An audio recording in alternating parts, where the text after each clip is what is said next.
Assalamualaikum warahmatullahi wabarakatuh. Kembali lagi di channel YouTube gue Azinulika. Bentar, kok kosong ya? Oke, santai-santai.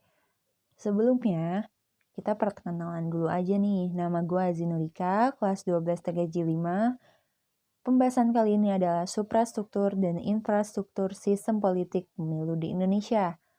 Dan sebelumnya kita masuk ke tema, saya akan membahas tentang perbandingan pemilu dari setiap periode, yaitu periode 2014 dan periode 2019. Oke, kita bahas satu persatu. Yang pertama, Pileg dan Pilpres digelar serentak. Tanggal berapa aja ya kira-kira? Pada periode 2014, Pileg dan Pilpres diselenggarakan secara terpisah. Saat itu, Pileg digelar lebih dahulu pada 9 April 2014, sedangkan Pilpres diselenggarakan 3 bulan setelahnya, yaitu pada 9 Juli 2014. Jadi, berbeda waktu ya guys. Tetapi berbeda nih dengan 2019. Pada periode 2019, Pileg dan Pilpres akan digelar secara serentak dalam satu hari loh, pada Rabu 17 April 2019. Pemilu secara serentak ini dampak dari putusan Mahkamah Konstitusi atau MK dalam gugatan nomor 14/PUU/XI/2013 yang diputus pada 23 Januari 2014. Jadi cukup efisien. Untuk pembahasan kedua, jumlah parpol bertambah. Kira-kira berapa aja ya? Pada periode 2014, pemilu diikuti oleh 12 parpol, 3 parpol lokal Aceh, sebanyak 12 parpol nasional, yaitu Nasdem, PKB, PKS, PDIP, Golkar, Gerindra, Demokrat, PAN, P3, Hanura, PBB, serta PKPI. Adapun 3 parpol lokal Aceh, yaitu Partai Damai Aceh, Partai Nasional Aceh, serta Partai Aceh. Jadi, cukup banyak ya. Oke, 2019 ada 16 partai politik nasional ditambah dengan 4 parpol lokal di Aceh, serta 4 parpol di tingkat nasional itu merupakan parpol baru.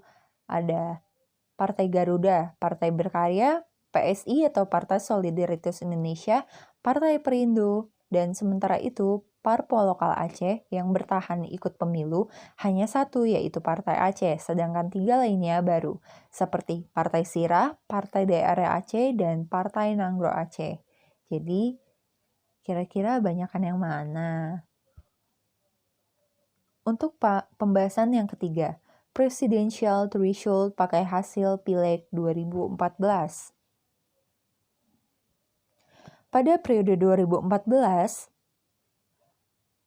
Presidential Threshold menggunakan hasil Pileg 3 bulan sebelumnya. Ketentuannya, parpol atau koalisi parpol bisa mengusung capres atau cawapres apabila memiliki 20% kursi di DPR atau 25% suara sah di nasional. Kalau periode 2019, Presidential Threshold, ambang atau batas syarat parpol bisa mengusung capres dan cawapres pada pemilu 2019 ini juga menjadi sesuatu yang baru loh. Jadi cukup berbeda ya perbandingannya. Untuk perbandingan keempat, Parliamentary Threshold naik jadi 4%.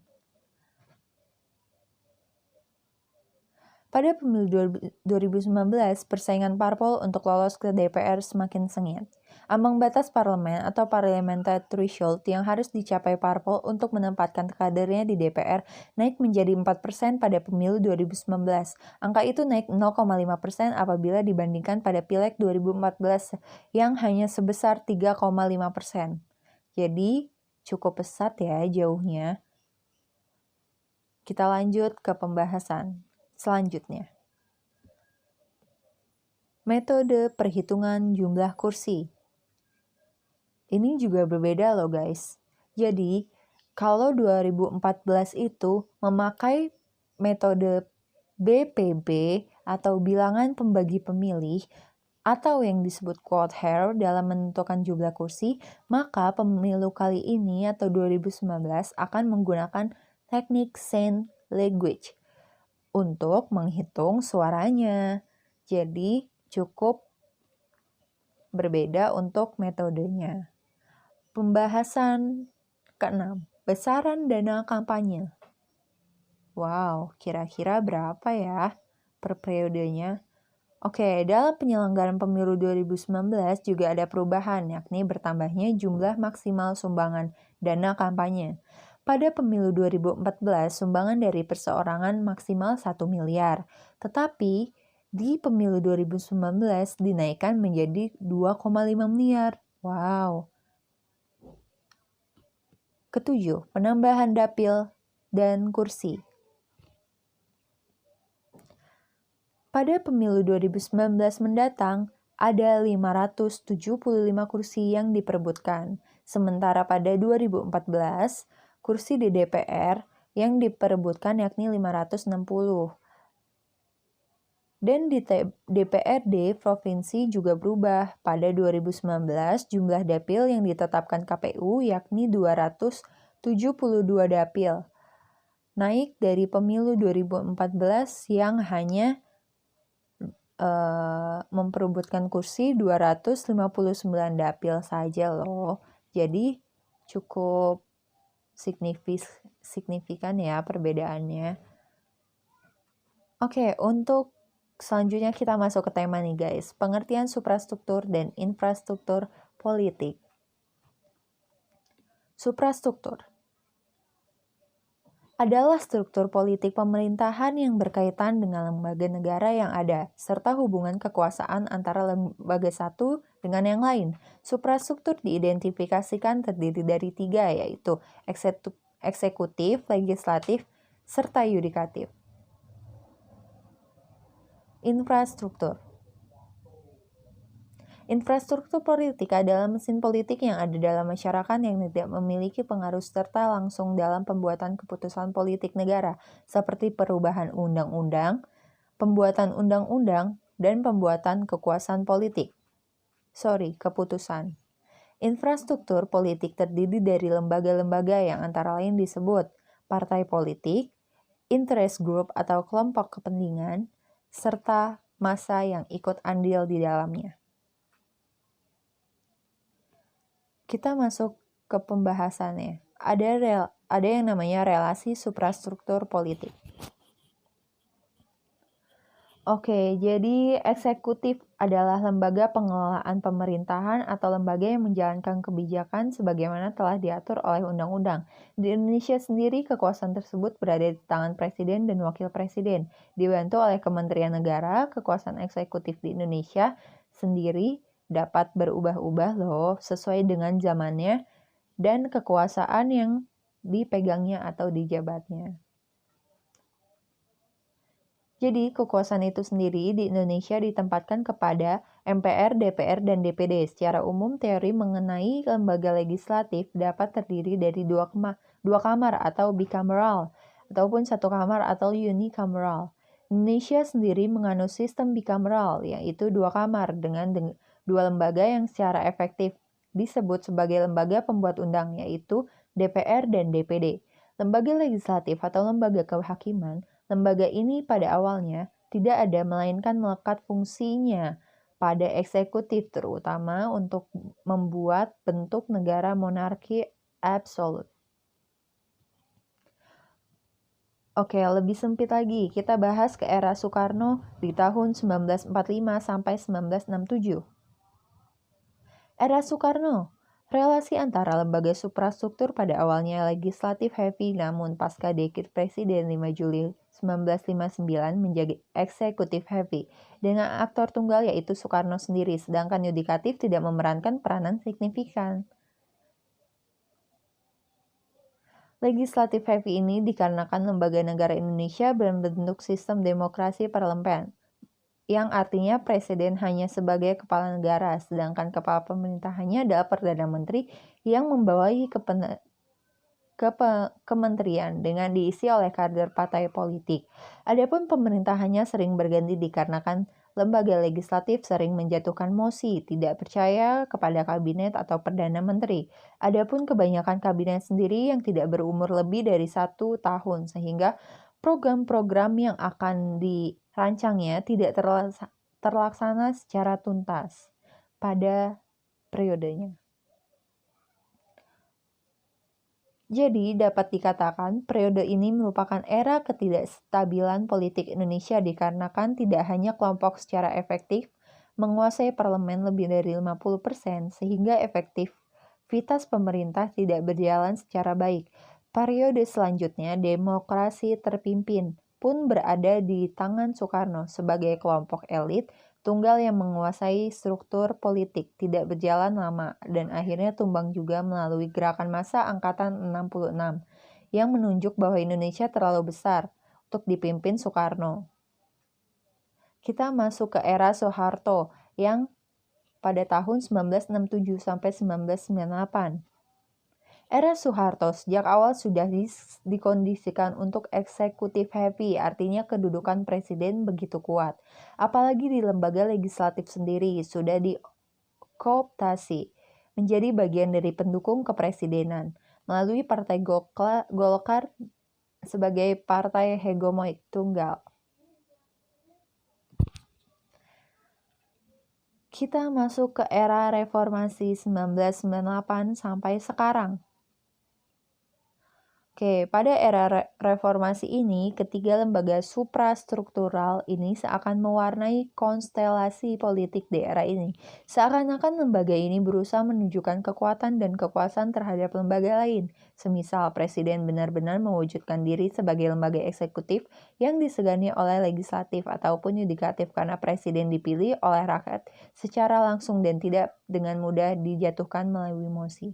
Yudikatif pun juga benar-benar menunjukkan kekuasaan melalui tindakan-tindakan memenjarakan aktor-aktor di legislatif atau anggota dewan ataupun eksekutif yang disebut menteri, yang benar-benar telah melakukan tindakan melawan hukum, baik korupsi,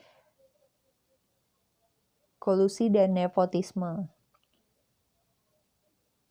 Serta untuk pembahasan relasi infrastruktur politik juga ada loh relasinya.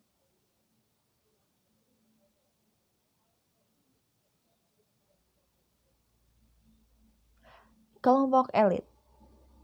Sekelompok kecil individu yang memiliki kualitas terbaik yang dapat menjaga pusat kekuasaan sosial politik. Elit merupakan orang-orang yang berhasil yang mampu menduduki jabatan tinggi seperti Soekarno, Soeharto, dan Sri Mulyani. Kelompok kepentingan. Interest group. Lembaga di luar pemerintahan yang memiliki kepentingan dalam pembuatan kebijakan seperti partai politik seperti Masyumi, Golkar, Demokrat, dan sebagainya. Lembaga pemasyarakatan yang terdiri dari MUI, Muhammadiyah, dan NU, dan massa seperti Kompas. Massa atau crowd adalah suatu bentuk kumpulan collection. Individu-individu dalam kumpulan tersebut tidak terdapat interaksi, dan dalam kumpulan tersebut tidak terdapat adanya struktur pada massa berjumlah orang banyak dan berlangsung lama.